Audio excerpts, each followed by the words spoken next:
India কিন্তু এতটা ইন্দিরা গান্ধীর আন্ডারে কিন্তু এতটা ওদের হেজিমনিক ইয়ে ছিল না।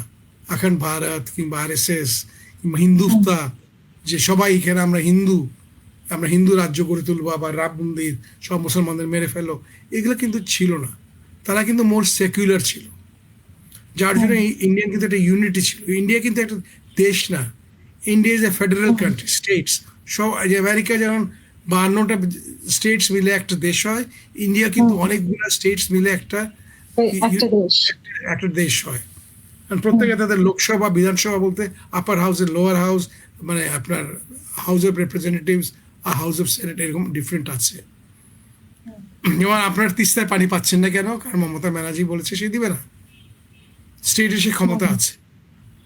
সো ইন্ডিয়া আর বাংলাদেশ ঠিক এক না। পাকিস্তানও কিন্তু একসময় মনে করেছিলাম যে আমরা ফেডারেল হব, শেষ মুহূর্তে তারা এসে বলেছিল যে একটা ফেডারেল স্টেট আমরা হয়ে যায় 71-এ, কিন্তু সেটা আর হয়নি। কারণ আবার ওই যে রাশিয়ান ইন্টারভেনশন হলো, ইউএনএ আপনার ভোটাভুটি হলো, 2বার রাশিয়া ভেটো দিল, আমেরিকান ফ্লিট চলে আসলো 71-এ বে অফ বেঙ্গলে, এদিকে রাশিয়ান সাবমেরিনরা আসলো। এটা অনেক লম্বা কাহিনী, আমি এতদূর যাবো না, আমি আবার চলে আসি ফিরে। কি বলেন আপনার? না, যেটা জানতে চাচ্ছিলাম যে ইন্ডিয়ার এত ইন্টারেস্ট কেন, মানে ইন্ডিয়া তো সেই 71-এ চলে গিয়েছিলেন আপনি, তো 71-এ না গিয়ে আমরা যদি এর মধ্যে আসি যে ধরেন 2009 থেকে শেখ হাসিনার সময় থেকে বা তার আগে, বা আমরা যদি আমি 71 থেকে আসবো। জিয়া রহমানের হত্যার সাথেও তো ইন্ডিয়া জড়িত, সেটাও তো আমরা জানি। আমি যাবো না।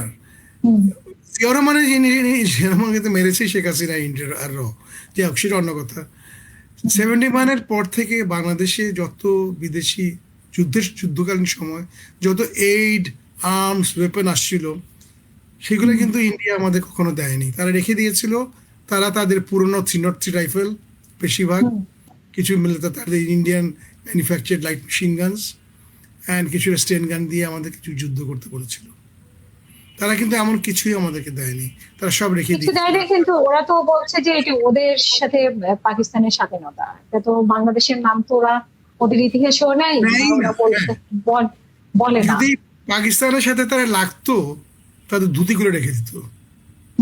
পাকিস্তানে যেই ডিমোরালাইজটা, তখন আমরা বাঙালি বলতাম, বাঙালি মুসলমান, মানে পূর্ব বাংলার, যে 9 মাস পাকিস্তানিদেরকে যেইভাবে আমরা মানে হেনস্থা করেছি, হ্যারাস করেছি, কিংবা গ্যারিলা ওয়ারফেয়ার, আনকনভেনশনাল ওয়ারফেয়ার করেছি, তাদের উপর গ্রেনেড মেরেছি। ঢাকার শহরে এই তো আপনি যদি একটু যান মধুবাজার 27 নম্বর, ওখানে আমি গ্রেনেড মেরেছি।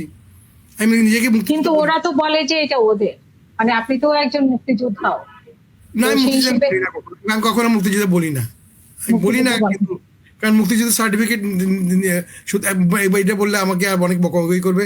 নিউ মার্কেটে বিক্রি হতো 50 টাকা করে, আমাদের ক্যাম্পে আমরা ফ্রি ডিস্ট্রিবিউশন। জি ঠিক আছে, সেটা বললাম। আচ্ছা, সেটা বলে লাভ নাই, কিন্তু তারা যে বলে যে প্রিয়াঙ্কা বিষয় হলো যে আজ পর্যন্ত মুক্তিযোদ্ধাদের আসলকে নকলকে সেইটার লিস্টই হয়নি।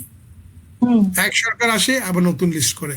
সেদিন আমি রাজা সাহেবকে বলছি, স্যার আপনি জানার মতো কয়জন মুক্তিযোদ্ধা আপনার ফ্রেন্ড ছিল, বা আমাদের এই পাড়ায় আমার ধানমন্ডিতে কয়জন ছিল? আমি জানি কয়েকজন ছিল, 3-4 জন ছিল, বাকি কেউ ছিল না, সবাই গ্রামে গিয়ে বসেছিল।